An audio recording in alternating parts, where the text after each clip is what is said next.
नमस्कार दोस्तों, कैसे आप सब। स्वागत है फिर से एक न्यू वीडियो में। दोस्तों आप सबको बता दूं कि रेलवे ग्रुप डी का फाइनल रिजल्ट निकल चुका है। जी हाँ दोस्तों रिजल्ट अभी अभी आउट हुआ है। जी हाँ दोस्तों, आप जाइए, आप फटाक से चेक कर लीजिए। दोस्तों डिस्क्रिप्शन में मैंने लिंक दे दिया है और उसी लिंक से मैं आपको लाइव प्रूफ चेक करके दिखाने वाला हूँ।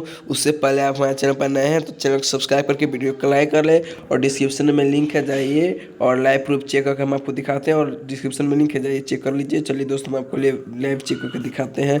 चलिए दोस्तों, पहले चलते हैं गूगल पे। तो दोस्तों हम आ चुके हैं इसकी ऑफिशियल वेबसाइट पर। जी हाँ दोस्तों, ये इसकी ऑफिशियल वेबसाइट है।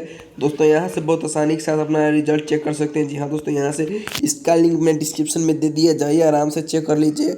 और दोस्तों यहाँ से बहुत आसानी से आप चेक कर सकते हैं अपना cut off, merit list, result सब कुछ चेक आसानी से कर सकते हैं। और दोस्तों सरकार से रिलेटेड कुछ भी यहाँ पर पहले नोटिफिकेशन आपको मिलेगा। तो दोस्तों आज की वीडियो बस इतना ही, मिलते हैं नेक्स्ट वीडियो में।